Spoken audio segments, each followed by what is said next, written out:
Setelah diresmikan pada tahun lalu, Rumah Sakit Umum Martapura kembali meresmikan sejumlah gedung penunjang lainnya. Bupati Oku Timur Lanosin Hamzah meresmikan secara langsung kamar operasi, gedung rawat inap kebidanan dan rawat inap bedah di Rumah Sakit Umum Daerah Martapura. Lanosin berharap dengan bertambahnya ruangan ini dapat meningkatkan pelayanan kesehatan bagi masyarakat Oku Timur.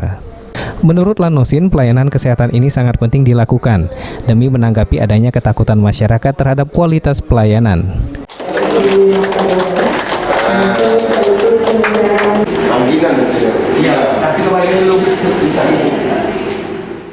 Menurutnya dengan diresmikannya fasilitas rumah sakit umum daerah ini, maka gedung tersebut dapat segera digunakan agar masyarakat tidak perlu jauh lagi untuk berobat dan fasilitas ini segera diinformasikan kepada masyarakat sehingga masyarakat mengetahui fasilitas yang telah dimiliki Rumah Sakit Umum Daerah Martapura saat ini.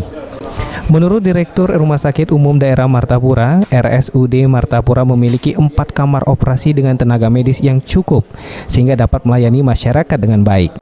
Memang hal ini, seremoni ini harus dibuat dan diberitahu kepada masyarakat. Nah, besar harapan kami, BLUD ini dapat melayani masyarakat dengan baik dan sesuai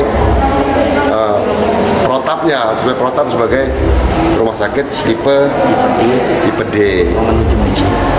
Ya, mudah-mudahan lambat laun rumah sakit ini dapat menjadi tipe C.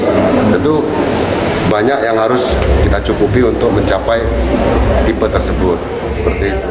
Yang 4 kamar operasi namanya SIRO ya, sistem integrasi ruang operasi. Mungkin kita yang mempunyai 4 kamar operasi.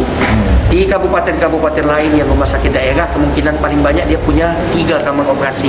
Kita 4 kamar operasi, tapi kita nanti lengkapi alatnya, SDM-nya.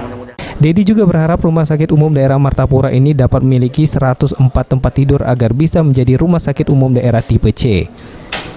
Ari Pranika, PAL TV.